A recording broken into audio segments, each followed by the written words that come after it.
All right, well, we might as well go ahead and get started. I'll start by thanking everyone for coming to our talk today on who is the happy person. Right? I'd like to, in particular, thank the philosophy department and the Salem State University Philosophy Club for graciously putting together the talk and advertising it and getting everybody here. I'll also take this moment to introduce you to my wonderful wife, who's going to be here to share tons of wisdom with us today, more wisdom than I can even do. Right? This is Dr. Jennifer Mulnix from UMass Dartmouth. All right, so might as well get started. Right? So one thing to start out with, right? When we talk about happiness, one of the things that we might be really concerned to do is distinguish between the causes and correlates of happiness on the one hand, and on the other hand, what the actual nature of happiness is, or what is it for someone to be happy. And if we think about philosophy in particular, philosophers take it as their special task to discover the nature of things. We're concerned with what is it in virtue of which someone is happy or a state is just.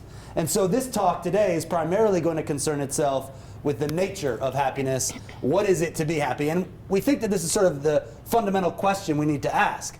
Right? Before the psychologist or the empirical scientist or the social scientist goes out into the world and tries to figure out what sorts of things cause and correlate with happiness, we need to first figure out, well, what is it to be happy, so that we know that in going out there and saying things like being married or giving your money away to other people will make you happy, that we've identified correctly, right, the very nature of happiness itself.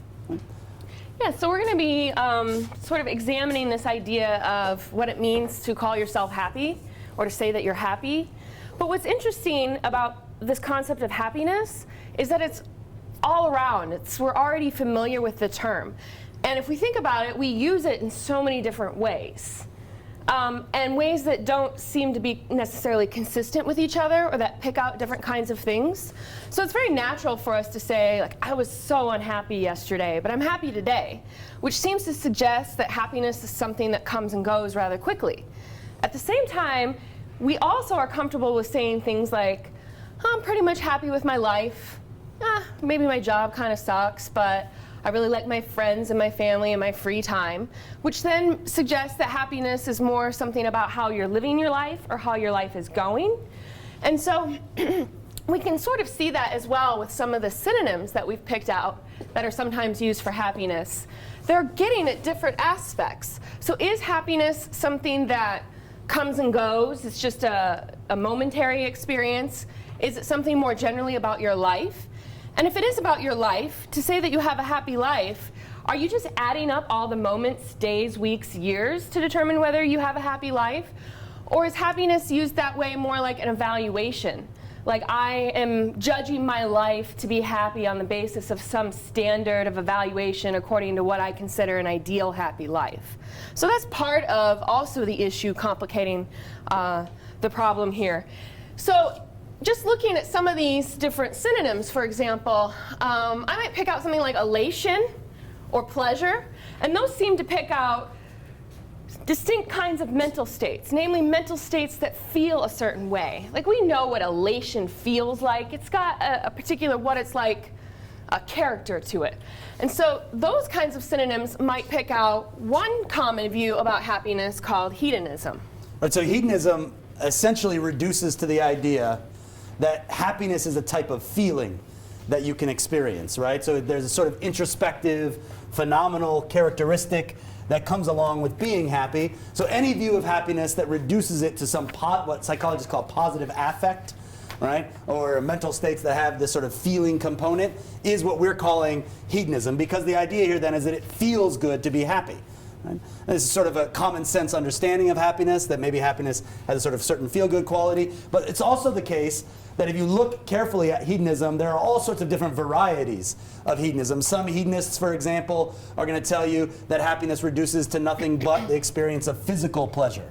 And other hedonists are going to actually give a bigger role to things like pleasures of the mind or the intellect, or contemplation of wisdom might actually give rise to a kind of feeling that's superior and more important to our happiness. Still others are going to think of happiness as a more deeper, more stable, longer-lasting kind of mood state, maybe a type of sort of psychological flourishing.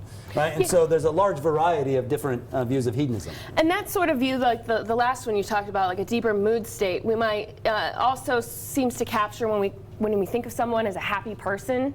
Usually what we mean by that is chances are next time we see them, they'll be pretty agreeable to be around, or I guess depending on your own nature, kind of annoying. But yeah. You know, the idea that someone who has these sort of happy moods, you can kind of generally know that every time you see them, they'll be generally agreeable, cheerful. Yeah.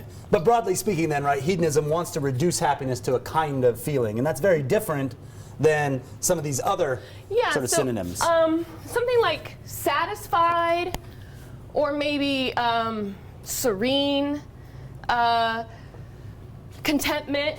These seem to pick out different kinds of states. Like some states, mental states that we have, they don't feel like anything when we're in them. If we're contemplating 2 + 2 = 4, if we're thinking about whether we approve of our town's policies or something like that, those are states that we have, attitudes we're taking towards something, but they don't feel a certain way in the way that we know what elation feels like. Maybe happiness is more cognitive in nature. Maybe it's more about judging or thinking about your life and whether or not you generally approve of the way it's going, whether you're satisfied with the way it's currently going. And so something like satisfaction or contentment don't seem to have that same sort of feel-good character that the other, some of the other synonyms have. And that's indicative of a view called desire satisfactionism. So desire satisfactionism, on the other hand, wants to say, look, the primary way we should understand happiness is according to whether or not it's an attitude, right? It's an attitude of approving of your life having turned out the way that it's gone, right? And so the idea here is that there's no real feeling, but instead happiness is maybe a more heady sort of estimation or evaluation of being satisfied that your life is turning out the way you want it to. Now look, there are different kinds of desire satisfaction theories though, just like there are different kinds of hedonism. And those are also on the handout. And these are also, on your handout, right? So one kind of desire satisfaction theory we might call local desire satisfaction. If you sort of think about your life, you find that you have all sorts of different kinds of desires, right? You want to be well liked by your friends, you want to get a raise at work, you want to be respected by your colleagues, right? You want to have a nice big house and a nice career, you want to be healthy, wealthy, wise. We have all sorts of different desires, and on this view then, each one of those desires being satisfied might contribute to our happiness, because what happiness is to have a high enough ratio of satisfied to unsatisfied desires. So when you look at all the various things that you want, you're getting most of what you want out of life. On the other hand, there's another kind of desire satisfaction view called whole life satisfactionism. The idea here is that maybe what it is to be happy is to have one particular kind of desire satisfied, namely that your life in total is turning out the way you want it to go.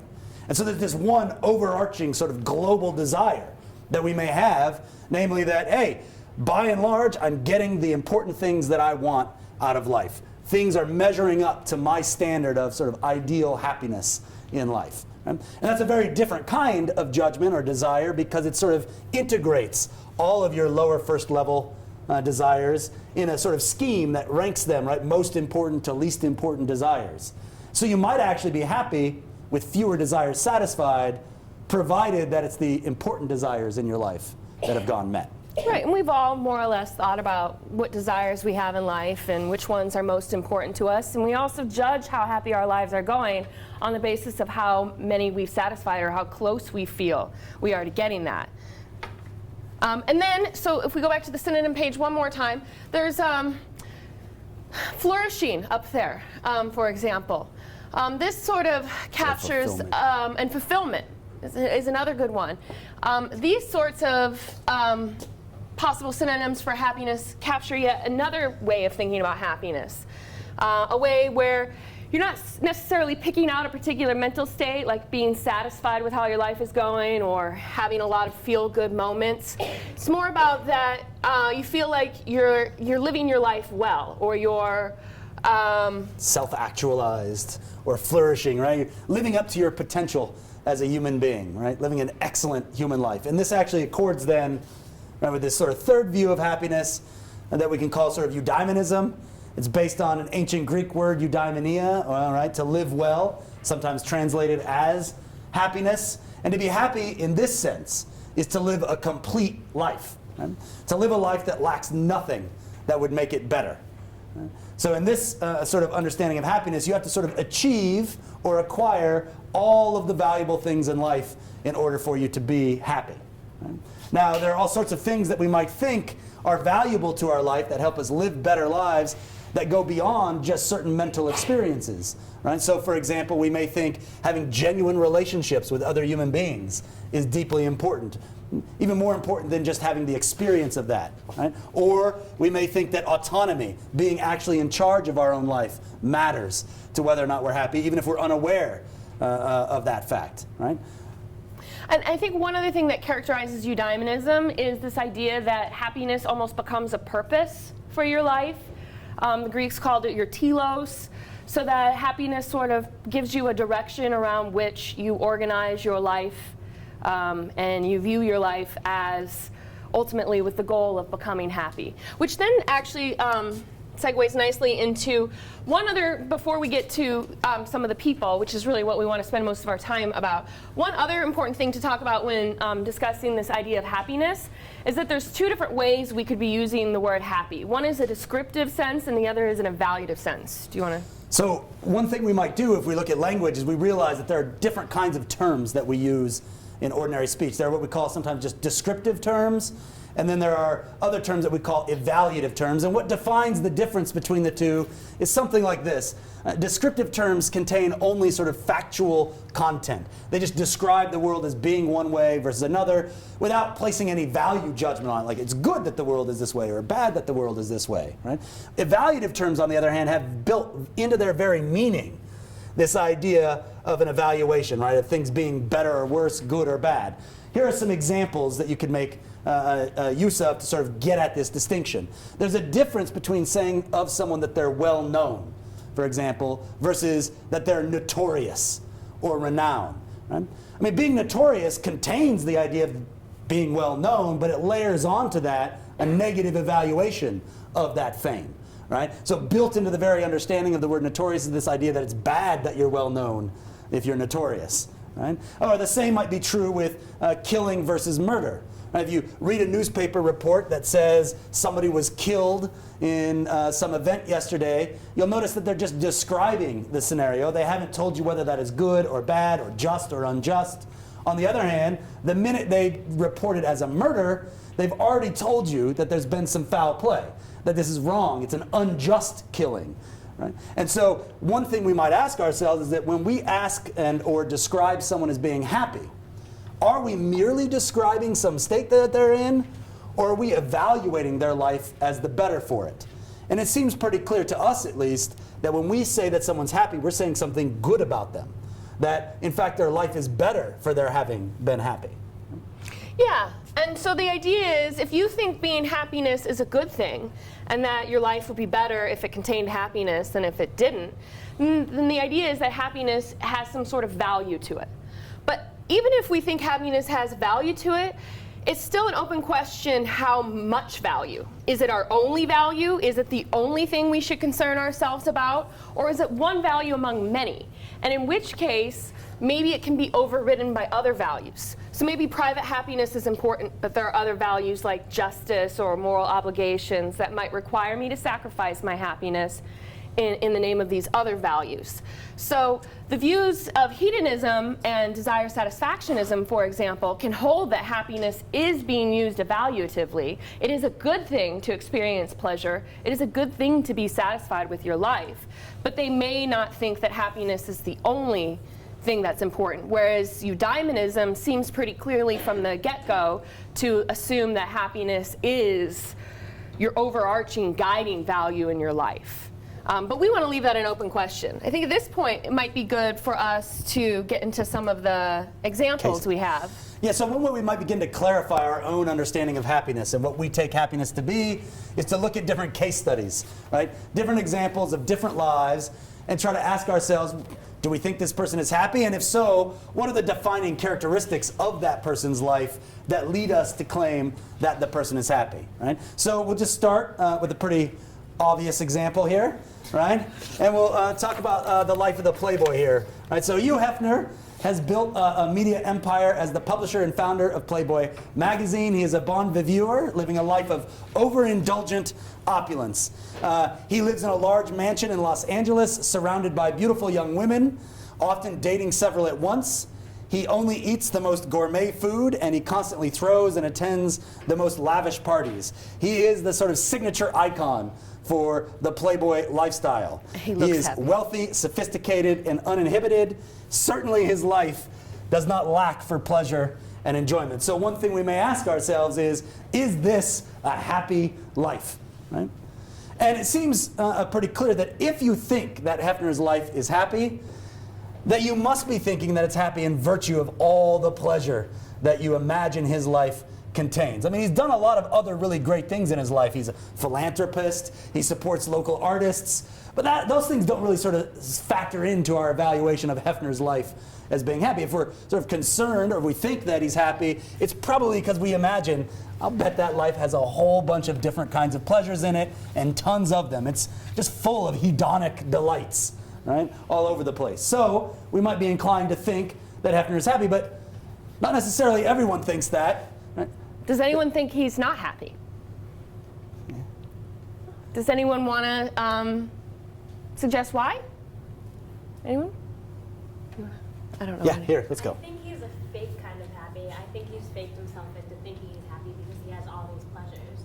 But at the end of the day, does he really have someone that would stick out their neck for him?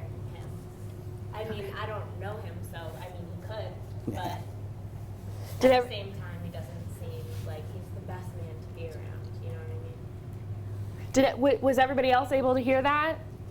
So, you want to go ahead and take that? Yeah, so the suggestion seems to be that maybe Hefner's happiness is a little fake, right? It's based on perhaps these sort of lower base kinds of pleasures, right? Not the things that are really important, like having friends who might stick their neck out for you, who might be there for you in a crunch. Right?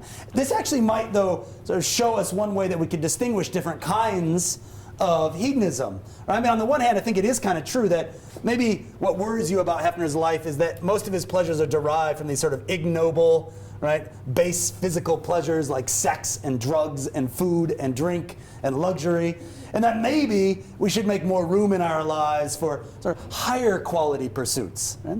But there are hedonists who make this distinction. John Stuart Mill, for example, tries to convince you that, look, these base level pleasures that Hefner experiences aren't what's important to happiness. What's really important to happiness is exercising your mind, the pleasures of the intellect, engaging in creative and artistic exploration, contemplating your moral obligations and acting according to them, give rise to warm, fuzzy feelings that are so much superior, right, in your pursuit of happiness, that's really where happiness might lie. So this is one worry we might have with Hefner. Did anyone else have a different reason of why he might not be happy?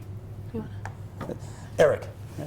So I'm not sure that happiness is dependent on this like satisfaction of like external desires. So because like those things are like kind of fleeting, and once you have them, you might not be satisfied with them, and you just want more. So like you get on like that sort of like hedonic treadmill, as they say, right? Where you know it's like it's never enough. So the suggestion there might be the pleasures are transient, they're fleeting, they come and go, they don't last very long. Once you satisfy one, you just have another urge to satisfy another. Yeah, I mean, this might lead us to worry about whether or not we can really figure out happiness according to the sort of quantitative model, right? Like, oh, what it is to be happy is to experience as many possible pleasures throughout our life. You just sum them all up, right, and we're happy. Maybe the worry here is like, well, come on, after a while, getting cheesecake every single day for dinner or for lunch, right, as a dessert, it's going to get kind of boring. We're going to get on this treadmill where it's no longer satisfying to us, no longer pleasing to us. So can happiness really lie in something that suffers from these treadmill-style effects? Right? Yeah. Anyone else? Melissa, yeah. Well, like even the happiness that he experiences from pleasure, it sort of has an empty quality if it doesn't also correlate with a sense of like deeper meaning in his life. Like at the end of the day, does he feel like he's living a purposeful life, or like what he's doing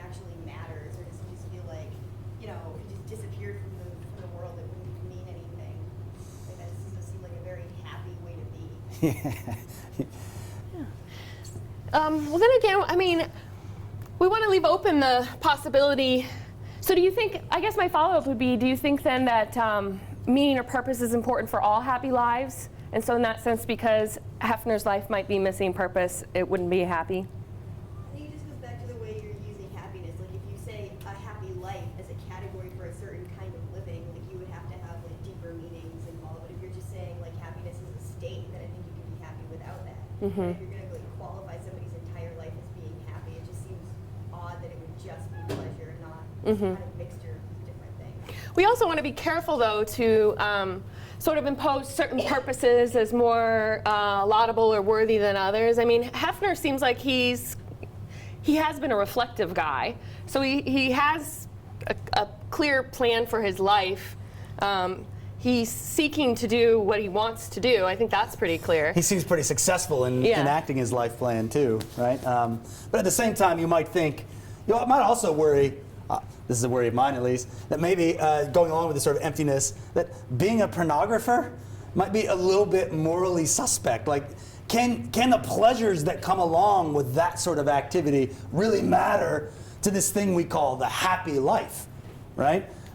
And so we may actually begin to worry slightly about this issue of morality and its sort of role in happiness. Do we want to take more? Do we want to? One more and then move on? One more. Yeah. I was gonna say, maybe he actually is happy because what he does, because the Playboy magazine, maybe to him is something like art. So his wealth allows him to explore his art. If he thinks beautiful naked women is art, why can't he be happy? Exactly. Yeah, so the suggestion here might be that, hey, if Hefner has the right perspective on his life, right? And if he looks at his life and he says, look, what I've engaged in is the creation of art, right? And I've really fulfilled my dream to be an artist. Why couldn't that be a higher quality pleasure, right? Why just think that it's automatically base pleasure because, right, it comes about as a result of Playboy magazine? Right? So, yeah, go ahead. No, I was just going to say, going back to that moral question. Yeah. So let's test the moral question, yeah, right? So let's test that moral question. If any of that made you a little bit uneasy with Hefner, let's actually talk about Ted Bundy. I don't know how many of you are familiar with Ted Bundy, but he raped, tortured, and killed at least 30 women. Not sure exactly how many, but about at least 30 they're confident about. When he murdered them, his murders involved blunt trauma, strangulation, rape, sodomy, and necrophilia. Prior to his murderous rampage, he lived a seemingly normal life. He graduated college with a degree in psychology. He worked on political campaigns. He was involved in a long-term relationship with a girlfriend. He appeared to others as quite charismatic and charming. Even so, Bundy was caught a couple of times, actually. Several times he escaped a couple. In interviews, he referred to his murders as his life accomplishments. He also indicated he felt no guilt whatsoever for his crimes, and that he explicitly rejected all conventional morality, denying that there are any objective value judgments, that there is any difference between killing an animal versus a human being, and that he owes any respect to the rights of others. In fact, he also further claimed that the pleasure he got from raping and torturing his victims was superior to the pleasure he would get from eating ham. So it was a higher quality pleasure in his account. He was convicted and executed, and now the question is, whatever you think about morality, how relative you might think some moral actions are, it seems pretty clear that Bundy is not moral. He's immoral. I mean, this is a paradigm case, I think, of a moral monster. And the question is can you be a moral monster and be happy? So I guess, how many of you think that Bundy is happy? Anybody? Okay, anyone want to suggest why? Up top? Provided that he's being honest with his declarations there, I don't see any reason why he can't be happy. I'm not saying that it would make any of us happy, I certainly hope not. But obviously, now I'm not a psychologist, but obviously there's something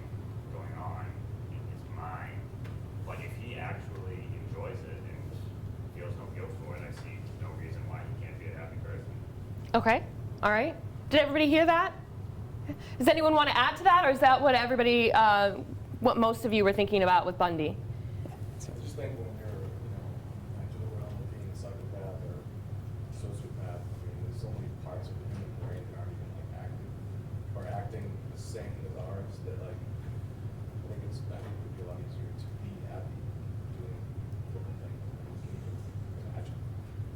Right. So is the go ahead. suggestion there that someone who is maybe a psychopath or a sociopath who doesn't actually experience things like guilt or any negative emotions by killing and actually does genuinely experience satisfaction and pleasure, if that's true, that's their psychology, then it seems on any view that says happiness consists in these pleasurable experiences or these satisfactions, then Bundy would be happy. It's almost like taking a medication that doesn't allow for the like ups and downs of normal happiness to ever hit the down. You know what I mean?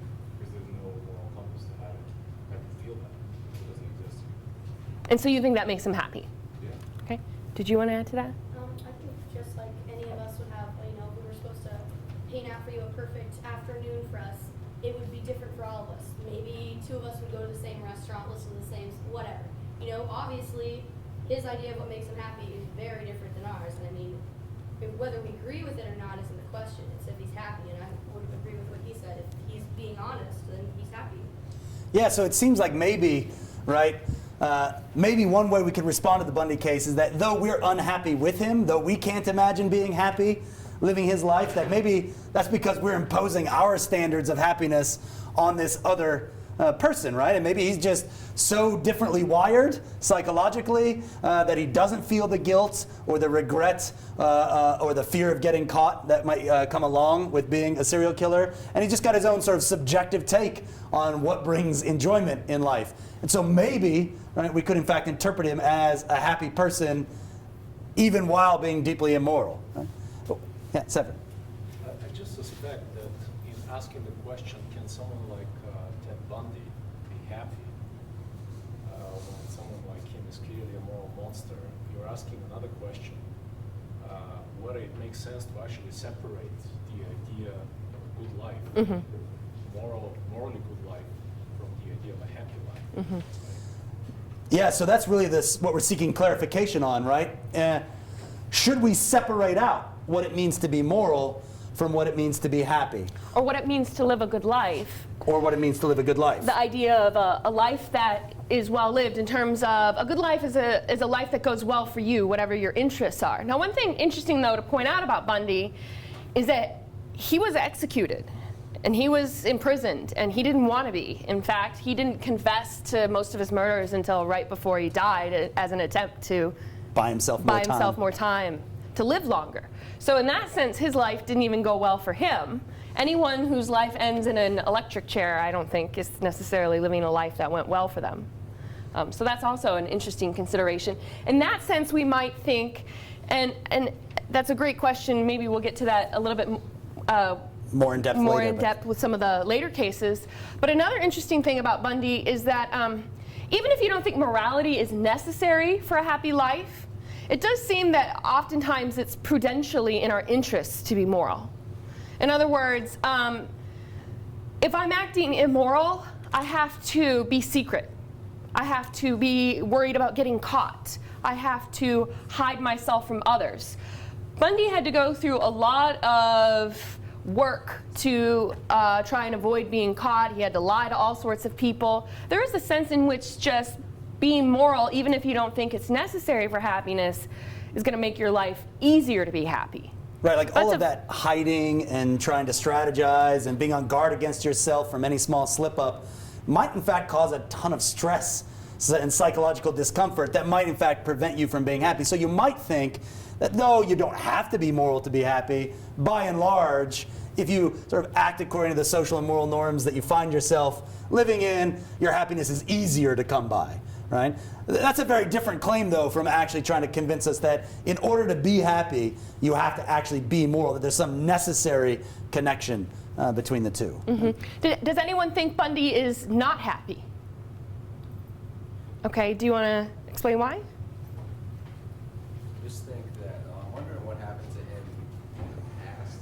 I feel that he's hiding from something within himself. Like he's hiding from other people and strategizing to stay away from others, but also himself. He can't actually face himself or what he's done, and maybe whatever happened in the past. Yeah, right. It's like he's not on good terms with himself almost. This actually reminds me of Plato in the Republic has this sort of awesome discussion, right, where he breaks out different kinds of lives according to being a kingly person or a democratic person or a tyrannical person, right? And he tries to convince you that being the kingly person is the only person who can be on good terms with himself, be psychologically harmonious, and therefore happy. Bundy, to us, seems like maybe the great example of the tyrant, the tyrannical person, the person whose desires are so overwhelming that they control him. Right? And he almost doesn't control them in return. So maybe that prevents him in a certain sense. He's so compelled to do what he does. Maybe he doesn't choose his life for himself. And does that mean then that he can't be happy? Right. He also spoke of feeling a sickness inside of him, and that he had compulsions. So you might question whether or not there's some sort of psychological disease or disorder there, and whether or not any of that bubbles up. I mean, it's hard to say whether or not Bundy was telling the truth when he said he didn't feel guilt. But you might think that even if the guilt was rare, and that most of the time he just thought about the pleasures he would get from torturing and killing people, we might think that enough negative experiences sort of diminish or tarnish your happiness. So that, say you spend most of your waking day cheerful, but then you cry yourself to sleep at night every night. We might question whether or not you're a happy person, even if you're spending the majority of your time with positive affect. With positive affect. If there's enough negativity there in your life, however it comes out, we might question whether or not you're happy. So in the rare moments that he does sort of struggle with the sickness inside of him, suppose even only happens once every week or couple weeks, if it's intense enough or the qualitative nature of that struggle is deep enough, you might think that alone prevents him from being happy, even if 95% of his other conscious life, he seems to feel no guilt, he seems to be quite happy with his accomplishments, right? He looks at his trophies in pleasure, right? All of these things might still suggest that he's unhappy if he's got some psychological disturbance. And to follow up on that, right, I mean, you might think that happiness really is this sort of deeper psychological health. And so you might think, look, if you suffer from psychological disorders like being a sociopath, right, or a psychopathy, that already shows us that there's a psychological sickness in you that prevents you from being happy. And like, how can someone who has such serious psychological disturbances be the kind of person that we say they're happy, they've lived a happy life, right? That's the sort of life we'd like to lead. Right? Well, especially at least on the eudaemonist view, which thinks that, you know, happy life is a life that is lived excellently according to your purpose or your nature. And so you might think that torturing and raping your fellow citizens is not the sort of idea we have in mind of flourishing as a human being. So in that sense. Yeah, and in particular, right, some contemporary eudaimonist philosophers like Martha Nussbaum would like to point out, right, about Bundy that, look, just because he's feeling good and feeling satisfied with what he's accomplished, that might not necessarily mean he's happy, because after all, there are such things as bad pleasures and good pains, according to Nussbaum. So you think of a bad pleasure, for example, as something like, I don't know, taking heroin. Right? Sure, it feels really good, but at the same time, we all know it's bad for us. And so Nussbaum begins to question, at least in terms of happiness, how should we go about classifying experiences as good or bad? Is it according to how they feel to us, so that anything that feels good is automatically part of happiness? Or should we instead begin to look at things according to how they sort of fit into our overall life and help us function as human beings? If it's this second sort of approach to understanding good versus bad emotions, you might be able to make sense, for example, of grief being a positive emotion. I mean, after the loss of a loved one, for example, you should grieve. In fact, if you don't grieve, we might think there's something seriously psychologically wrong with you, right? That it's the unhappy person who doesn't grieve at the loss of a loved one. Or anger at the... or anger at injustice. Serious right? injustice. Yeah. Do you want to take another question? Or? Sure, yeah, Melissa.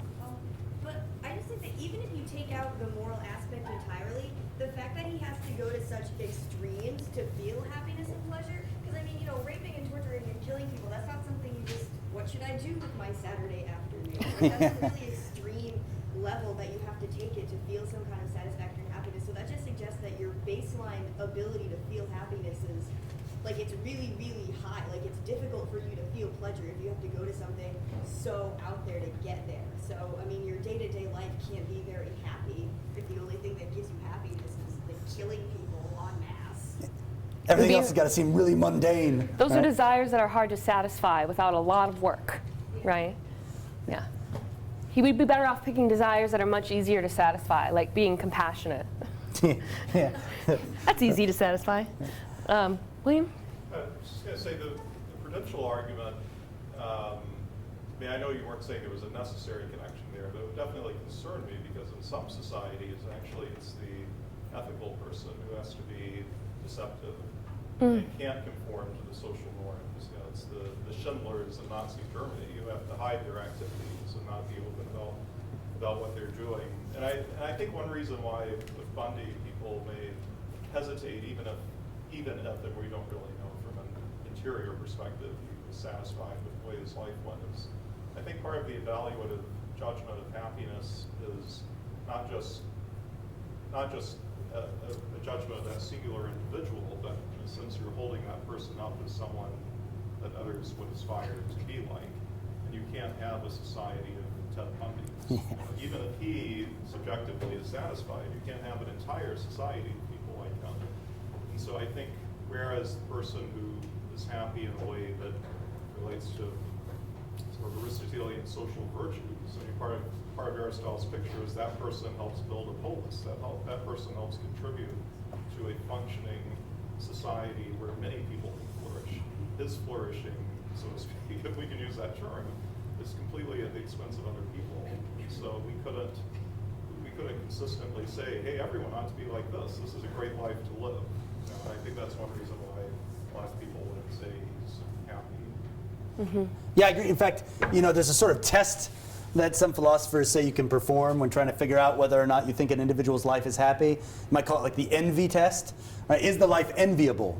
Would you switch places with that person? And if not, why not? I mean, if you're saying it's a happy life, right, then what would bar you from changing or deciding to live that life? Now, it may be the case that ultimately upon sort of exploring it, you decide, oh, it's because they're not happy. Right? You've got to build some more elements in to make it a life that's worthy of pursuit. Right? Yeah. Do you have anything to add to that? No, I was just going to suggest that there have been a lot of comments, and I think that you might question whether or not Bundy is happy on even hedonist accounts for some of the reasons people offered about constantly needing to satisfy the desire to kill others or the desire satisfaction accounts. And where as Melissa pointed out, where the question of morality doesn't necessarily enter in immediately like that. There are other reasons why we might question whether or not he's happy. But once you bring in this idea of thinking of happiness as a good thing to have, and you tie it more explicitly, as Severin pointed out, about the connection it might have to the good life, you know, when we think about whether Bundy's life went well for him, The answer seems pretty obvious that it's not. So to the extent you think happiness is connected to this idea of a life going well for you, a good life, it's going to be an easier question to answer about whether he's happy, and that would be no. Well, and this, interestingly enough, right, we can actually begin to question a little bit more this connection between happiness and the good life by considering other types of cases, right? By putting morality.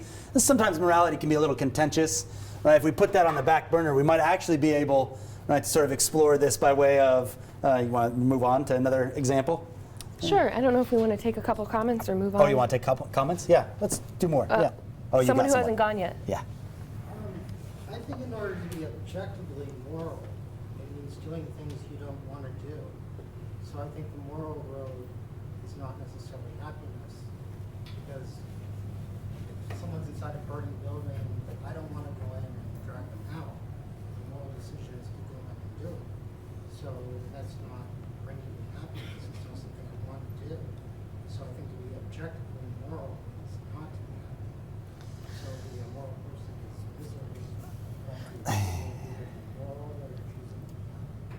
Right, so the comment was about the connection between morality and private happiness. I think sometimes they're very much in line with each other. In fact, the more you think about happiness, the more you might think morality is part of that. But there are often many situations in which morality seems to work against our own individual interests, like running into the burning building or a military draft, for example. Yeah, because happiness seems primarily a self-regarding value, right? It's something you want for yourself. You may wish it for others, but that's because you think they'll be better off if they have happiness, not you. Whereas morality seems to sort of be an other-regarding sort of value, right? Where you may, in fact, have to sacrifice your own private happiness to be moral. But there are ways that you might actually think that happiness and morality are deeply connected, even if morality is objective, right? So, for example, a lot of ancient Greeks would try to convince you that unless you're acting virtuously, you can't possibly be happy because you're going to suffer from disharmonious soul, you're going to have no peace of mind, and so that maybe actually true happiness abides in engaging in moral conduct, training yourself to take pleasure in those appropriate sorts of actions. Right? And the idea austere. also that moral virtue gives you a sort of more a higher quality type of happiness. And also another interesting thing about moral virtue and its connection to happiness, and this is brought out by Bishop Joseph Butler, is that when we have a desire for something, we want to satisfy it, and that makes us happy. And if it's not satisfied, then we get frustrated, right? If I want the promotion at work and it goes to my colleague, I'm not going to be made happy by that. But some desires we have can actually contribute to our happiness. They're happifying, even if they're not satisfied, and that is endeavoring to do good towards others. Moral virtue seems to have this sort of quality where even if I fail in my attempts to help somebody else, just the intention or the trying to do good is itself its own reward. And so in that sense, that might also be even a prudential type argument for acting morally with happiness. Mm-hmm. She's got her hand raised, and then we should go. Okay, so take him out of a moral society, right? Take him out of a moral society. He doesn't know what morals are. He doesn't understand if it's right or wrong to rape or kill a woman. Now, would he know that he's unhappy? Would he know there's a sickness inside of him if he's never seen it somewhere else? Like, he has a degree in psychology. He knows what it is to have schizophrenia or something like that. He knows what it is. So would he think there's a sickness inside of him if he was never taught that or has never seen that? Yeah, that's a really fascinating question, right? So the question is you take him out of this context, take him out of the context of sort of the society in which he found himself, plop him down in a situation where he doesn't understand that this is abnormal, that this is sort of violates social norms and values. Would he ever even be able to know that he's unhappy if he hasn't been taught that this is a kind of sickness, right? Well, I mean, I think that one thing we may question on that is to ask ourselves whether or not there's sort of natural human responses, right? And I think that, look, it's just natural if you're a human being to feel regret and guilt at killing another person, right? Or killing even another animal. I mean, that's just sort of our natural psychological response. Even if they're outliers. Even if what now? There are outliers. Even if there are outliers, right? Even if there are people who are not like that. And so I think that he would know that he's not the same, right, as a sort of natural, normal, functioning human person. I actually think this question about knowledge, though, would be a nice segue to the next one. Okay, yeah. In terms of what kind of environment somebody is brought up in. So, how many of you have seen The Truman Show? Yeah. Okay. Right, so... Spoil alert if you haven't. Yeah. So obviously Truman, right, Burbank, lives a seemingly idyllic life on Sea Haven Island. He has a cheerful wife, kindly neighbors, a best friend that he's known since grade school. He's respected at his job as an insurance salesman. So all in all, Truman's life seems to be peaceful and joyful. Right? Yet the truth of the matter is that unbeknownst to him, his whole life has been spent as the star of a reality TV show that broadcasts his entire life to the world. The island on which he lives is a massive television set. It's surrounded by a sophisticated and enormous dome that looks and acts like the natural sky, sort of mirroring weather and everything. And Truman's entire life, therefore, is a fabrication. His wife, his friends, his neighbors, even his mother and father are all actors.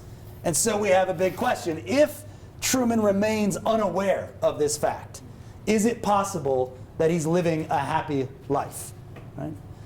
And so, I guess the question here is, right, is there anyone who thinks that Truman isn't happy? Okay. Can you say why? Yeah. I think for happiness it has to be true, and I mean even if he thinks he's happy, he's not, because everything's fake. If you've watched the movie, you've seen, like, I remember there's like this part where the girl that he truly likes is like taken off the set and blah blah blah, and like then he goes down to like his basement every day and like looks at a picture of her, like that he's made up, like, so he's truly trying to find her and stuff like that. So he's not truly happy, even if he pretends to be with his friend. He's still missing something in his life, and then his like father dies because he tries to tell him the truth or something like that. And again, it's just like another emptiness in his life. Right. So there exactly was a point in the movie where Truman starts to suspect deception. Something falls from the sky, and people are removed, and he's starting to sort of wonder, oh, what's going on? But before any of that, when he was just, for 30 years he's in this movie before he starts to suggest deception, and he's like, Jim Carrey, of course. He's like, in case I don't see you, good afternoon, good evening, and good night. Right? He's very, very happy. In that sense, but he's living a fake life. Was that the similar reason, or did you want to? I was thinking about Nozick's the experience machine. It's kind of like you just get dropped right in there. There's no happiness there because happiness is made out of blocks. This is just an end. For happiness to be happiness, there needs to be a means to an end. There needs to be something that makes you happy, or else you're going to reach the hedonist paradox where it's just you're never going to get happiness because that's all you're trying to get.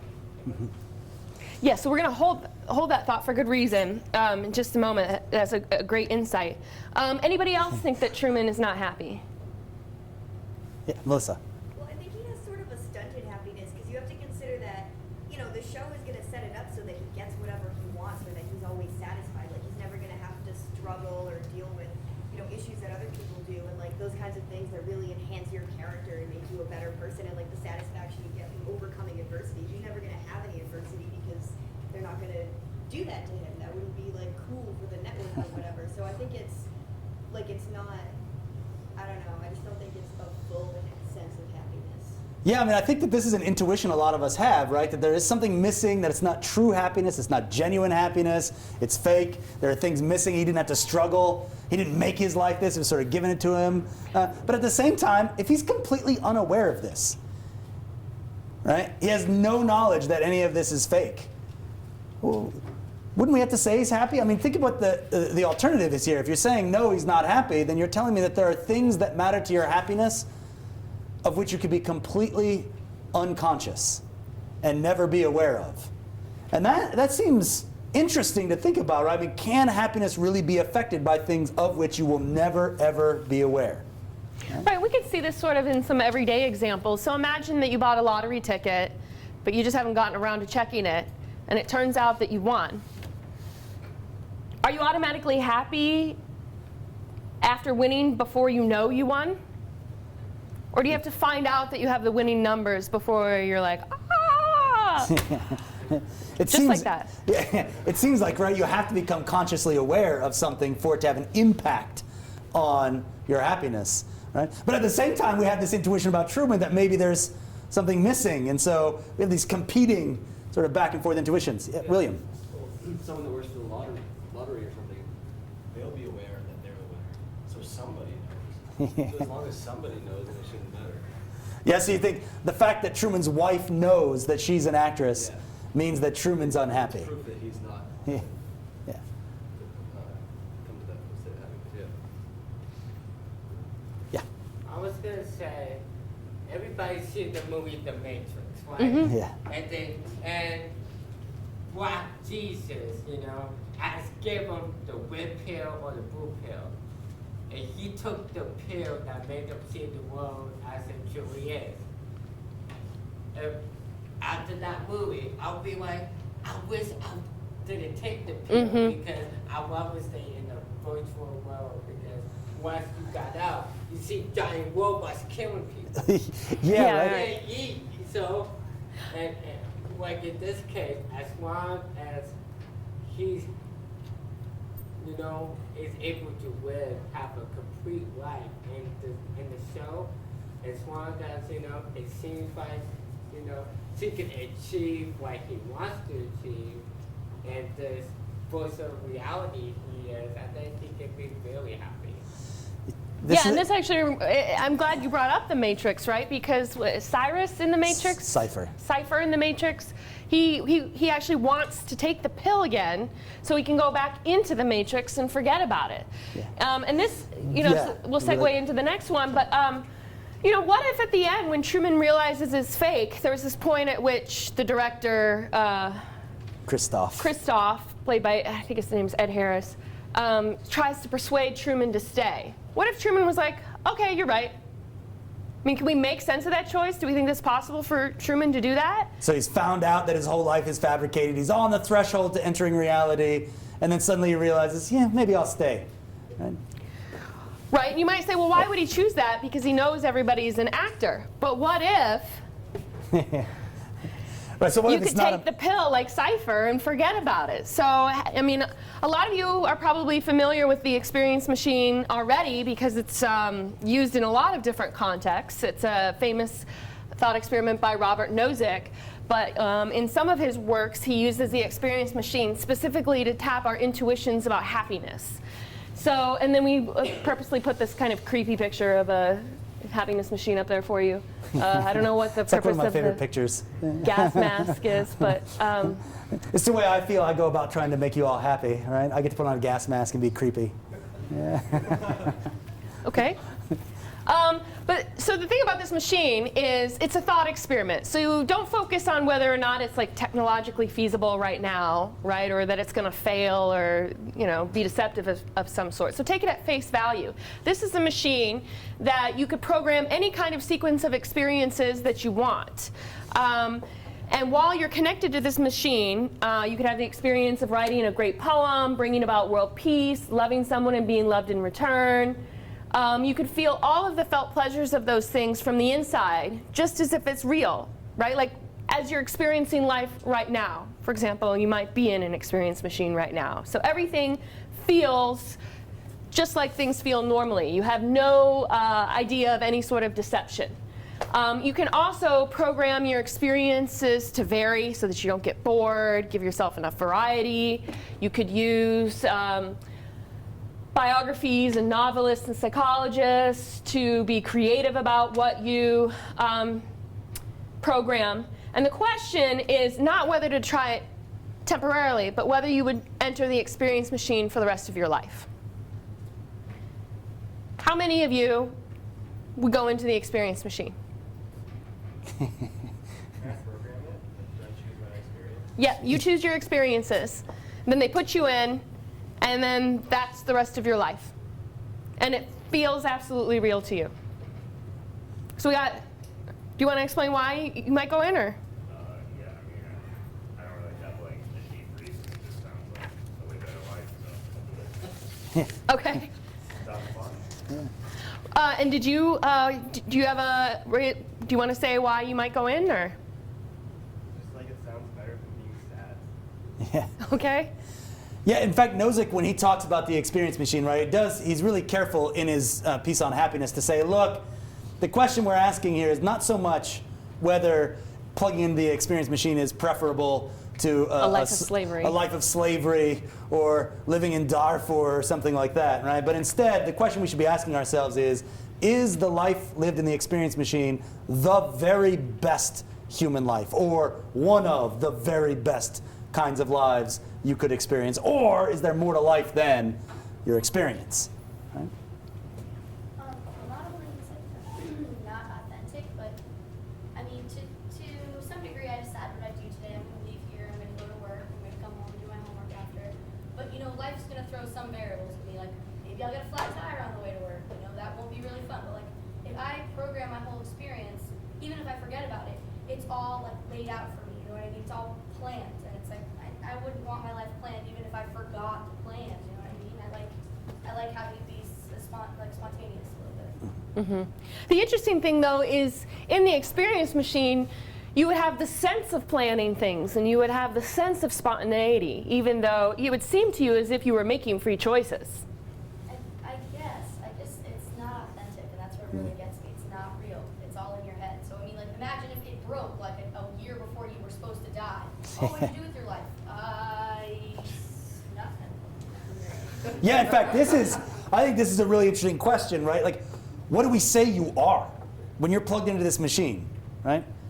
What are you? Are you a moral person? Well, hey, I did lots of moral things in the experience machine. I solved world hunger in my experience machine. But you didn't really do that, right? So are you a moral person? Are you even a person at all when you're plugged into this machine? Or are you sort of just a blob in a tank?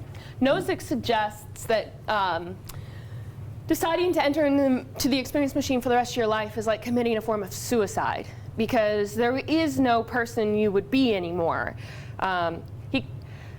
To enter into the experience machine to have all these pleasurable experiences, he says, would be like considering yourself an empty bucket or container that you just fill pleasure into. But he says, we're not empty containers or buckets. We're people who shape and make and create our own lives. And so the question is can you really do that inside an experience machine? I mean, you can do the programming beforehand, right? Yeah. So you could program to forget about the experience machine. So I mean, it's by nature you could. I think the more fulfilling thing would be to live in the Truman Show, though, because at least you're physically doing it. But if you could program that you would forget about the machine, what's the difference between Yeah, but let's follow up on that a little bit, right? I mean, if I'm in an experience machine, and though it feels like I'm interacting with other human beings, I'm not. I have no genuine human relationships. The thing I'm in love with in the experience machine is, I don't know, some sophisticated computer program. And even if I'm not... You don't know that, then what's the difference in the life? You're sensing it as real. I think other people would have to be perceiving that in order for there to be any like value placed on it. You know, if you're the only one placing value on it because you're the only one that's ever truly feeling it, then I think it's real. Yeah, this question of value, I think this is what we're getting at. Is what's valuable just that I perceive my life as having gone certain ways, or that my life has actually gone certain ways? Here's another way to sort of think about it. I mean, I want to actually be involved in a loving marriage, right? I don't want to just feel as though I'm involved in a loving marriage. I don't want my wife to just sort of dupe me my entire existence. Even if I could go to my grave believing I'm well loved, even if I'm not, right? I would rather know the truth, I guess, right? I think that there's something about authenticity that matters to our happiness even when we're not aware of it, right? That maybe happiness isn't so much about how you experience your life, but maybe it has something to do with the ways in which those experiences are brought about. Do they accurately reflect your life in this world? Do they come about by way of genuine human relationships with other people? Right, I think Nozick suggests that we don't value authenticity and achievement just for the sense that it gives us. We value achieving things and authentically reflecting reality, whether or not it gives us that added pleasure from knowing about that. Whether or not we're aware of it, we want to earn our happiness or achieve it in some sense and not just have it easily handed to us. So I think that's one of the points he really questions there. Well, and there's this related back to the Truman Show too, a whole question of, say, freedom, right? I mean, suppose, for example, the United States government could convince you, the NSA could convince you, right, that you're free, and you really feel free. Is that all you're after, is just the feeling of freedom, the sense that you're free, or do you really want to actually be a free person? Right? And if you think about Truman or Nozick's experience machine, these individuals are not actually free. They're prisoners. Right? They have no control over their life. They're not in charge of their daily activities. They don't get to create actively, right, how they live, and instead they're controlled from the outside. Now, of course, they're not aware of it. They don't know this. Right? But what we're questioning here is this question of value. What's important to us? Just the first-hand experience of life? I don't know, the way things actually go. Oh, there? Yeah. Oh, yeah. Yeah. So on that notion of freedom, there are like religious groups that kind of take that God has complete control of their life and they find happiness in that they have lost like almost like responsibility, that they kind of can just go with the flow. I know that like Jal and Rumi made like that allegory, like that story of like, you know, a dead body floating in the river, and that the body was completely consumed by God, and that he was completely free in that sense that he had no freedom anymore. So I mean, like in this experience machine, even though you can program your own imprisonment, like you made that free choice to begin with, so you kind of still, you're living out your predestined freedom, I suppose. Are you really free though? If you, I mean, there's this question asked, can you willfully choose yourself into slavery? Is that even possible? You can submit. Can that be a genuine choice to choose your own slavery? Yeah, it's an interesting question. Some other comments? I think people would do that if like they didn't want responsibility for things. If they just wanted somebody to take care of them, just like look after them. They would, you know, all you have to do is do whatever that person said. It's like, okay, I don't have to think for myself. I mean, doesn't Aristotle say that like some people are born to be slaves? I think that there's some notice that goes a couple ways with this.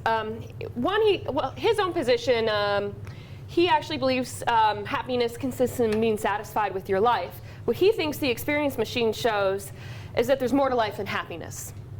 And that even if the experience machine could give you satisfaction with your life, we wouldn't choose the experience machine because we recognize there are other important values like this authenticity and connection to actuality and morality that would override an autonomy, that would override your own private happiness.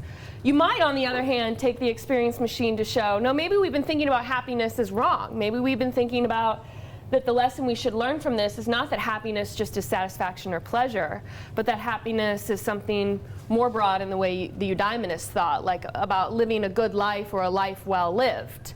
I mean, imagine if, I mean, we do feel, bringing back morality again, right? What if Dr. Martin Luther King Jr. decided to fight for civil rights only inside the experience machine? Would we want him to have made that choice? Right. Oh.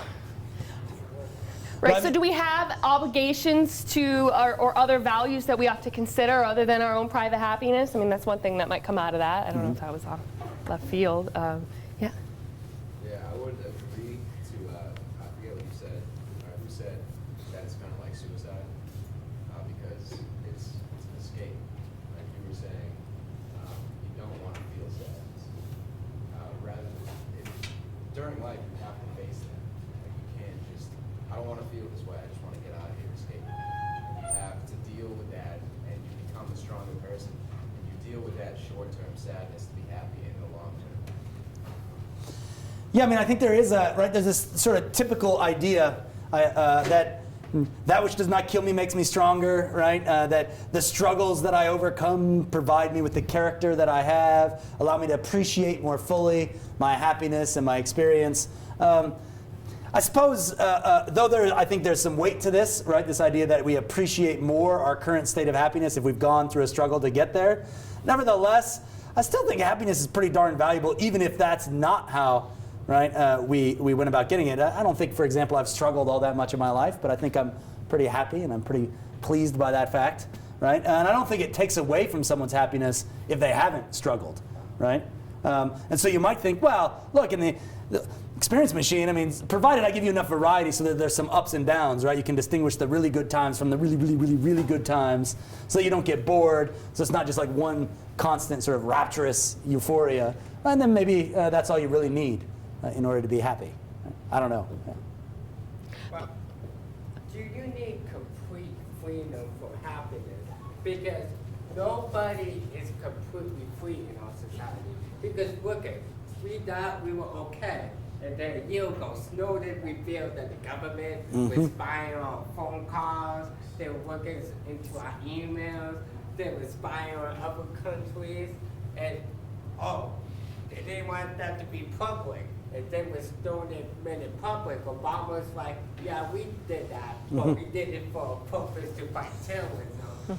But if it wasn't for him, he would not even admit to that. Yeah, I mean, I think this is a great point. We don't want the standards for happiness to be so high that in order to be happy, you have to be completely free. Well, because then no one's going to end up happy, right? But we do seem to think that some element of freedom is important. You know, we have a psychological immune response system that when we're faced with sort of an unfortunate or even horrible situation, we can rationalize it away and actually take satisfaction. So people who have been oppressed, say women in Afghanistan who are systematically oppressed and taught to think of themselves as less than others, still are able to derive a sense of satisfaction.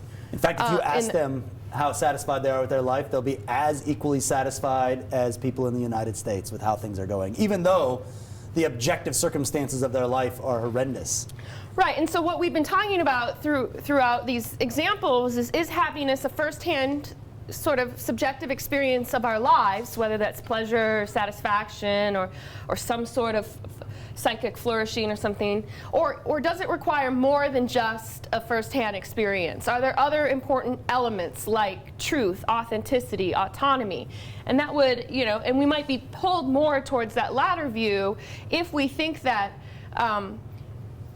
there's a worry of people who are, you know, in objectively poor conditions, health-wise, rights-wise, lacking their basic needs met, and they're still reporting themselves as happy. We might then question whether our notion of happiness is really pointing to their psychology or more to certain important capabilities or elements that we need to have in order to even have the sort of right to consider ourselves able to pursue happiness. Right, because the worry here is something like this, right? I mean, imagine we sort of sided with the utilitarians or contemporary psychologists who are aiming to have us measure happiness, do a national happiness index, and then use that to set public policy, right, and law. Right? And suppose we've bought into this system and we poll a bunch of Afghani women who say, we're as satisfied as anybody on earth.